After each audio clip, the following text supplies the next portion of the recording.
9절 말씀 저부터 시작해서 교독하시겠습니다. 그러므로 나의 사랑하고 사모하는 형제들, 나의 기쁨이요 면류관인 사랑하는 자들아, 이와 같이 주 안에서 주 안에 서라. 내가 유오디아를 권하고 순두개를 권하노니 주 안에서 같은 마음을 품으라. 또 참으로 나와 멍에를 같이 앉아 내게 구하노니 복음에 나와 함께 힘쓰던 저 부녀들을 돕고 또한 글레멘드와 그 외 나의 동역자들을 도우라. 그 이름들이 생명책에 있느니라. 주 안에서 항상 기뻐하라. 내가 다시 말하노니 기뻐하라. 너희 관용을 모든 사람에게 알게 하라. 주께서 가까우시니라. 아무것도 염려하지 말고 오직 모든 일에 기도와 간구로 너희 구할 것을 감사함으로 하나님께 아뢰라. 그리하면 모든 지각에 뛰어난 하나님의 평강이 그리스도 예수 안에서 너희 마음과 생각을 지키시리라. 종말로 형제들아, 무엇에든지 참되며 무엇에든지 경건하며 무엇에든지 옳으며 무엇에든지 정결하며 무엇에든지 사랑할 만하며 무엇에든지 칭찬할 만하며 무슨 덕이 있든지 무슨 기림이 있든지 이것들을 생각하라.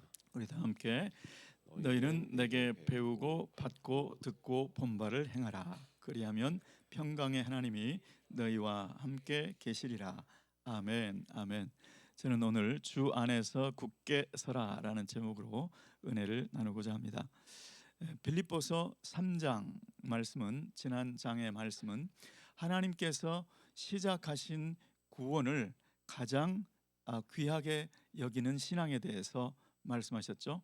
그리고 하나님께서 이루실 구원을 열망하는 신앙에 대해서 말씀을 했었습니다. 그리고 하나님께서 이루어 가시는 구원에 대해서 적극적으로 협조하는 그러한 신앙의 자세를 언급하고 있었습니다. 그런데 오늘 말씀은 그런 신앙을 가지고 있다면 나의 삶 가운데 어떤 모습으로 나타나야 하는가라는 것을 권면하는 내용입니다. 자, 첫 번째 권면은 그런 신앙의 자세를 가지고 있다면 권면의 전체를 한마디로 권면한다면 주 안에서 견고하게 서라. 그런 신앙을 가지고 있다면 주 안에서 견고하게 서라라고 권면을 하고 있습니다. 여러분, 견고하게 서라라는 말씀이 의무처럼 들릴까요? 어떻게 들리십니까? 주 안에서 서라, 우리에게 주신 부담일까요?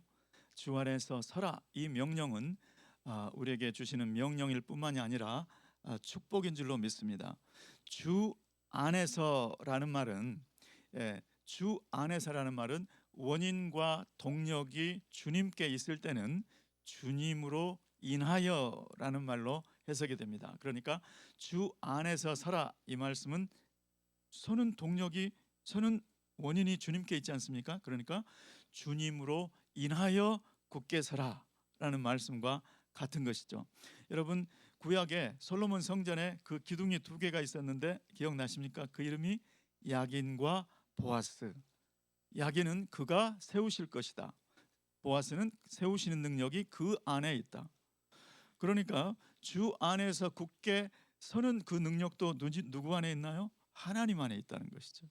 그러니까 주 안에서 굳게 서라는 말씀은 결국 주님으로 인하여 굳게 서라라는 말씀과 같은 것이죠. 우리에게 명령처럼 부담처럼 들리지만 실은 그 안에 하나님께서 그렇게 하실 것이라 라는 말씀이 그 뜻이 들어있기 때문에 이것은 주님께서 주시는 모든 명령들이 사실은 복음인 거죠. 사실은 축복인 거죠. 자, 그래서 4장 2절부터 9절까지 말씀은 그러면 주 안에서 굳게 선다는 것이 무슨 뜻인가?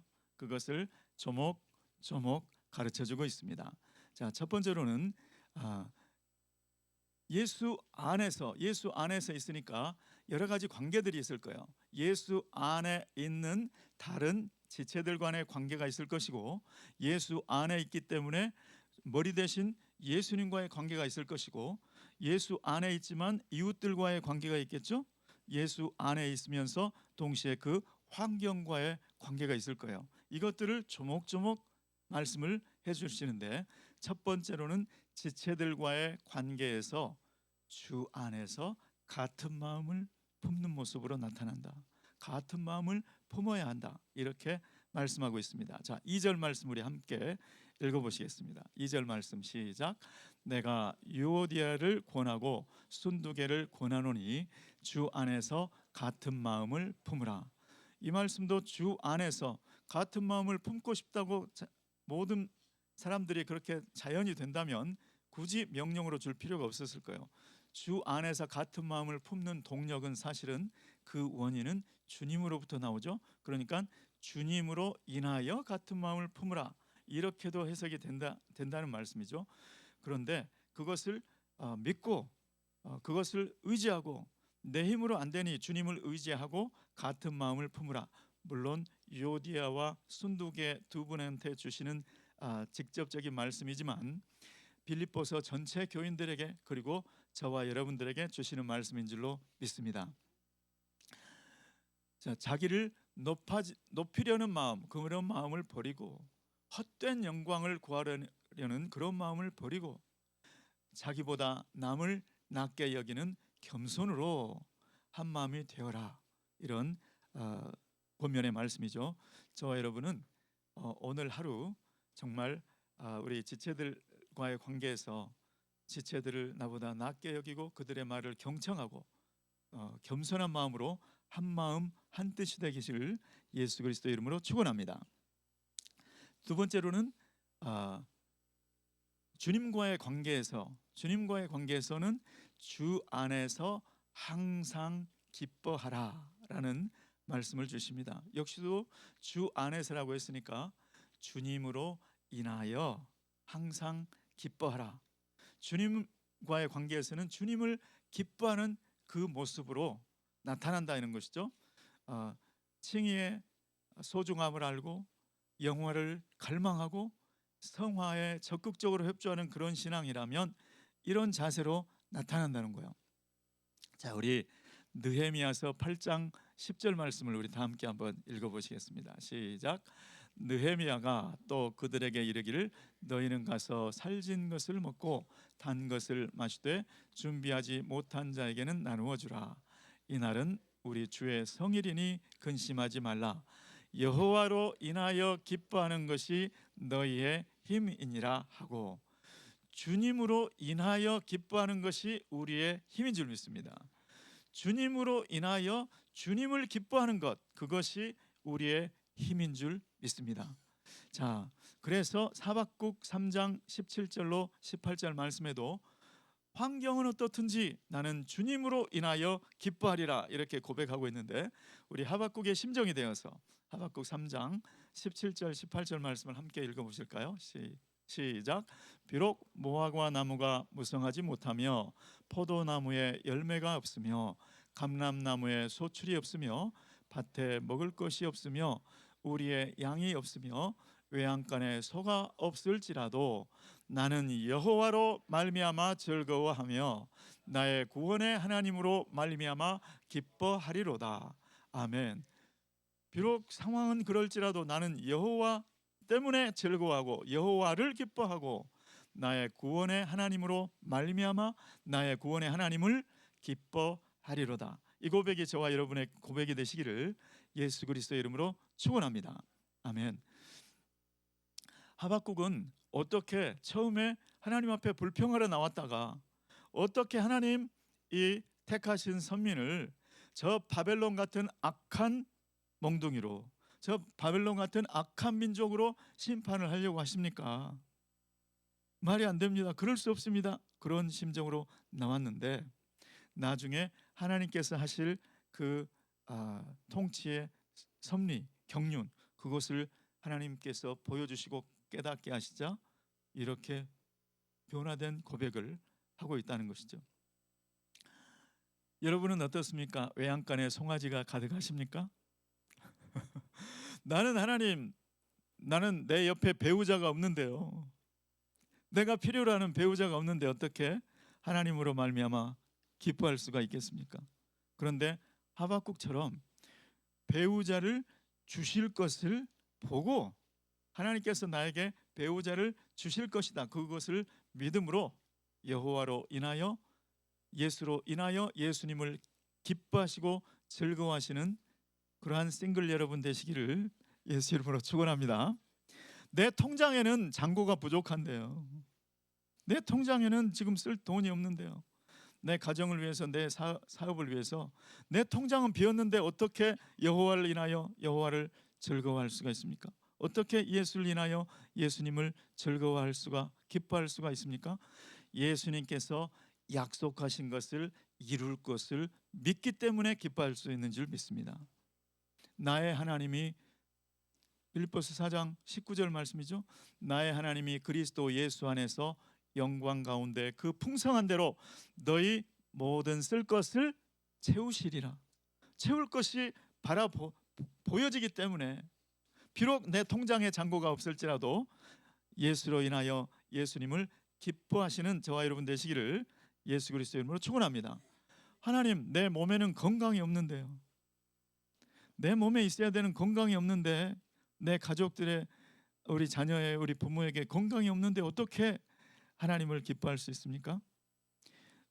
그가 채찍에 맞음으로 우리가 나음을 입었도다. 주님께서 하신 그 약속의 말씀이 이루어질 것, 그것이 믿어지니까 이미 치료를 받은 것처럼 기뻐할 수 있고 주님을 즐거워할 수 있는 줄 믿습니다. 주님의 이미 이루어 놓으신 칭의의 구원, 그 구원의 가치를 알고 내가 예수 안에 있는 것 때문에, 내가 예수 안에서 발견된 것 때문에 나는 그것이 최고다, 이렇게 칭의의 가치를 알고 예수님, 하나님께서 이루어 주실 영화, 나도 예수 그리스도의 영광된 몸의 형체로 변화될 것이다, 그것을 갈망하는 신앙을 가지고 있다면, 그리고 지금 내 안에서 일하시는, 내 안에서 구원을 날마다 이루어 가시는 성령님의 그 성화에 적극적으로 협조하는 그 신앙을 가지고 있다면 그것은 우리 삶에 하나님을 즐거워하는, 하나님을 기뻐하는 모습으로 나타날 줄 믿습니다. 저 여러분, 하나님을 기뻐하시는 삶의 자세로 오늘 하루를 주님과 기쁨으로 동행하시기를 예수 그리스도 이름으로 축원합니다. 아멘. 자, 세 번째로는 이웃과의 관계. 이웃과의 관계에서는 관용을 나타내라. 관용을 나타내는 그런 모습으로 나타난다는 거예요. 그러니까 이웃과의 관계에서 관용을 베풀라라고 권면을 하고 계십니다. 자, 우리 5절 말씀 다 함께 한번 읽어보실까요? 5절 말씀 시작. 너희 관용을 모든 사람에게 알게 하라. 주께서 가까우시니라. 아멘. 주님께서 우리의 삶의 구체적인 모습을 주님 안에 견고하게 서는 모습이 무엇인지를 여러 가지 관계를 통해서 말씀하시는데, 내 이웃과의 관계, 우리 지체들뿐만이 아니라 지체들을 포함해서 예수 믿지 않는 이웃들과의 관계에서 모든 사람에게 관용을 나타내라. 너그럽게 대해라. 그들의 실수를 용납해주고 그들에게 너그럽게 대해라. 그 이유는 무엇입니까? 주님께서 가까우시니라. 주님께서 바로 우리와 함께 하시고 임재하셔서 우리와 함께 하실 뿐만 아니라 이제 그 주님이 곧 다시 오실 것이기 때문에, 임재하시는 주님이 재림하실 것이기 때문에 그 예수님의 관용을 받지 않았는가? 그러니 그 예수님께 받은 관용을 생각하고 관용을 베풀라고 고민하고 있는 것이죠. 저와 여러분, 어디 가서라도 어디에 계시든지 저분을 보니 주님의 관용, 주님의 사랑, 기독교는 사랑이라고 하더니 저분을 보니, 예수 믿는 저분을 보니 내가 예수님의 사랑이 느껴진다. 이러한 삶이 되시기를 예수 그리스도의 이름으로 축원합니다. 자, 네 번째는 환경과의 관계에서 모든 일에 기도와 감사로, 이렇게 말씀하고 있습니다. 자, 사역의 환경, 생활의 환경, 사업의 환경, 그 어떤 환경 속에서 이제 어떤 자세로 나아가느냐? 염려하지 말고 기도로, 불평하지 말고 감사로, 이 모습으로 살라고 권면을 하고 있죠. 여러분, 염려는 무엇일까요? 염려의 본질은 무엇일까요? 컨트롤할 수 없는 것을 하나님께 맡기지 못하는 상황. 염려는 전부 그거죠. 내가 컨트롤할 수 없는 것인데 그것을 하나님께 온전히 맡기지 못하고 내가 컨트롤하지 못하는 것 때문에 안달하는 상황. 그것이 염려라는 것이죠. 그런데 기도는 무엇입니까? 내가 컨트롤할 수 없는 것을 주님 앞에 맡겨드리는 것. 그것이 기도인 것이죠. 여러분, 오늘 환경을 보면 여러 가지 염려로 이어질 것들이 있지만 염려의 길을 택하지 말고 하나님께 기도하는 길을 택하시기를 예수 그리스도의 이름으로 축원합니다. 그리고 감사하는 자세를 가르치죠. 감사함으로. 감사는 진짜 하나님 앞에서 믿음의 어떤 최고 수준이죠. 왜냐하면 하나님께서 모든 것을 완전히 통제하고 계시고 하나님께서 전능하셔서 나에게 항상 베스트의 길로, 최고의 길로, 최선의 길로 인도하신다는 믿음의 고백이 감사니까. 불평이라는 것은 무엇일까요? 하나님이 나와 함께 하시기는 하시는 거야. 하나님께서 함께 하신다면 진짜 하나님 서운하네. 이렇게 나를 대우하시나? 하나님이 지금 나에게 함께 하시는 이곳이 나에게 가장 좋은 거라는 것을 믿지 않고 하나님이 나와 함께 하신다는 것을 믿지 않고 하나님이 가장 선하신 하나님이라는 것을 믿지 않는 그 모습이 불평으로 나타나는 것이죠. 환경과의 관계에서는 염려 대신에 기도로, 불평 대신에 감사로 오늘 하루를 사시는 저와 여러분 되시기를 예수 그리스도의 이름으로 축원합니다. 다섯째는 이 같은 관계들 말고 지체와의 관계, 머리 대신 예수 그리스도의 관계, 이웃과의 관계, 환경과의 관계, 여기에 포함되지 않는 다른 것들에 대해서 이제 뭉뚱그려서 8가지 이러한 기준을 따라 생각하라, 이러한 기준으로 행동하라, 이렇게 고민하는데 이것이 정말 참된 것인가? 이것이 정말 경건한 것인가? 이것이 정말 옳은 것인가? 이것이 정말 정결한 것인가? 사랑할 만한 것인가? 칭송할 만한 것인가? 기억될 만한 것인가? 이러한 여러 가지 이런 기준들에 따라서 생각하고 행동하라는 것이죠. 기준들이 여러 가지 복잡하게 많지만 한마디로 뭉뚱그린다면 나의 오늘 어떤 선택이, 나의 어떤 행동이 천국 신문에, 하나님이 계시는 천국의 신문에 대문짝만하게 난다 할지라도, 그래서 그 기사를 하나님이 읽으시고 천군과 천사가 읽으시고 모든 믿음의 증인들, 허다한 증인들이 읽더라도, 그리고 우리 모든 교회 성도들이 그걸 읽더라도 나에게 한 점 부끄러움이 없는가? 그 길로 가라는 것이죠. 그 권면인 거예요. 그래서 내가 만일에 도박에 빠졌다. 이게 도박은 이 지체와의 관계가 같지도 않고 하나님과의 관계 같지도 않고 환경과의 관계 같지도 않고, 이거 어디에 해당되는 거야? 내가 도박하는 것이 여기에 해당되는 권면에는 해당되지 않는다 할지라도 천국 신문에 이것이 났을 때 하나님이 태호가 카지노에 갔다, 그래서 땡겨서 한번 맛보더니 계속 가더라, 이런 신문 기사가 났다고 하면 이것이 하나님이 읽고 천군과 천사가 읽고 허다한 믿음의 증인들이 읽고 우리 성도들이 읽었을 때 나에게 정말 한 점 부끄러움이 없는가? 그런 부끄러움이 없는, 아주 8가지를 말했지만 제너럴, 아주 어디나 통용되는 말씀, 이것이 세상 신문에, 이것이 천국 신문에 나도 너에게 한 점 부끄러움이 없겠는 그 길을 선택하라, 그 길로 행하라, 이러한 권면이죠.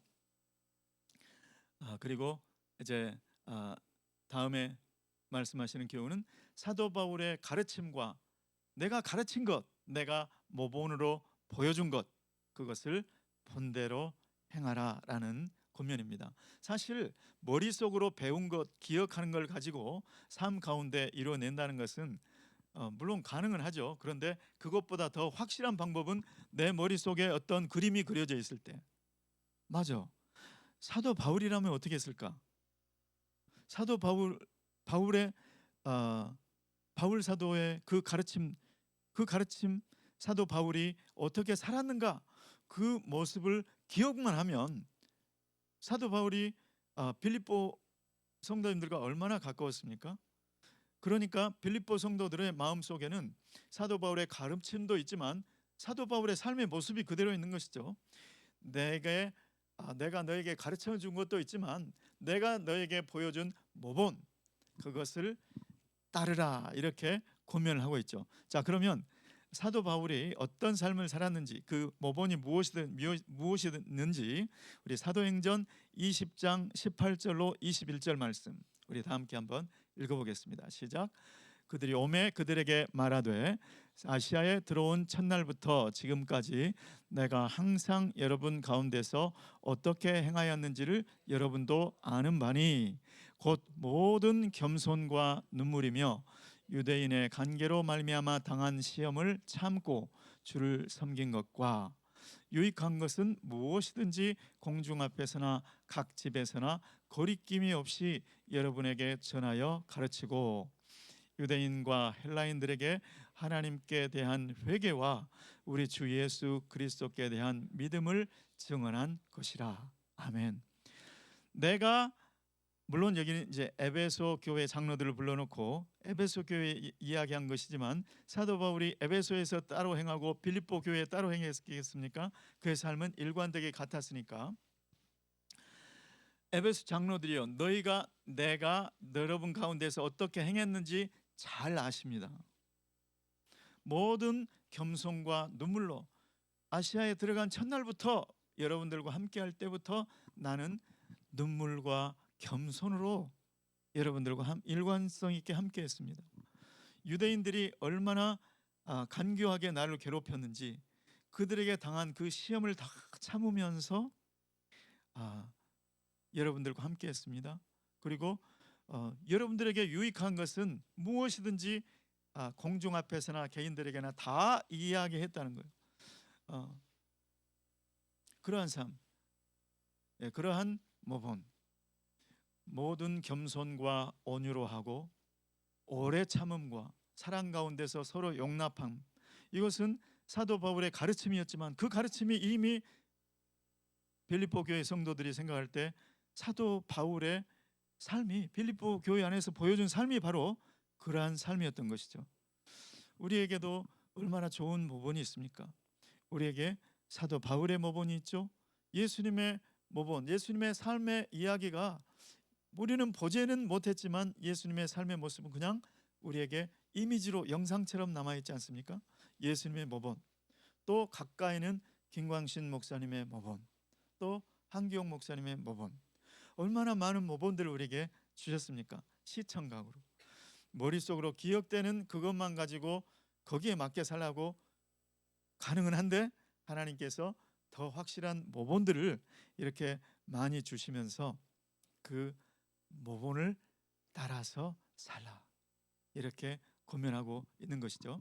여러분, 저는 우리 GMI 은혜교회에서 첫 설교하는 그날부터 제 마음에는 오늘 이 설교가 마지막인 것처럼 하자 이런 생각으로 오늘 이번 돌아오는 주일 설교를 뭘 말씀해야 됩니까? 주님, 이것이 마지막 설교라고 생각하고 마지막 설교, 첫 번째 가장 중요한 설교를 하고 두 번째는 내게 한 주가 더 허락된다면 나는 이 설교까지 하고 죽어도 여한이 없겠다, 이런 우선순위를 가지고 설교하자 이런 마음으로.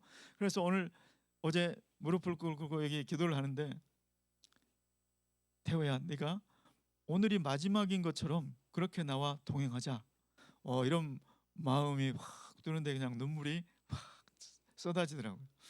오늘 이 새벽 설교도 제가 마지막인 것처럼, 진짜 이 새벽 설교가 마지막인 것처럼, 오늘이 마지막인 것처럼, 오늘 나에게 만나게 해주시는 저분이 오늘 나는 저분과 영원히 못 만날 수도 있다, 이런 생각으로 저분에게 용서하지 못한 관계가 있으면 그것으로 깨끗하게 용서하고 끝내고. 오늘 여러분이 들으시는 이 말씀이 하나님께 들을 수 있는 하나님의 마지막 말씀인 것처럼 그렇게 소중하게 간직하시고 그렇게 그런 자세로 살 때에 그것이 주님께서 오늘 권면하신 내용의 자세다. 주님께서 시작하신 그 구원을 가장 소중하게 여기고 주님께서 완성하실 그 구원을 가장 열망하고 주님께서 이루어 가시는 그 구원에 가장 열심 있게 협조하는 그 자세는 반드시 삶으로 나타나게 되어 있다. 예수 안에서 예수로 인하여 그렇게 되어 있다는 것이죠. 그렇게 되게 되어 있다는 것이죠. 다만 권면하는 이유는 무엇인가? 그것은 저절로 되는 것이 아니라 우리가 그렇게 하기를 열망하고 주님 앞에 도움을 요청할 때 그렇게 되기 때문이죠. 오늘 저와 여러분의 마음속에 주 안에서 굳게 서라. 이것이 의무가 아니고 부담이 아니고 명령이 아니고 주님으로 인하여 굳게 서라. 나는 주님으로 인해서 굳게 세워질 것이다. 이러한 깨달음을 가지시고 주님 앞에 감사함으로 이 말씀을 이루어 주님 앞에 영광 돌리는 하루가 되시기를 예수 그리스도의 이름으로 축원합니다. 기도하겠습니다. 하나님 아버지, 우리를 주 안에서 세우시는 권능이 주님께 있음을 감사를 드립니다. 주님께서 얼마든지 우리를 온전히 세우실 텐데 주님 안에서 주님께 적극적으로 협조하여 이 모든 관계에서 주님께서 원하시는 삶의 모습이 오늘 나타날 수 있도록 주님 도와 주시옵소서. 예수 그리스도의 이름으로 기도드리옵나이다. 아멘.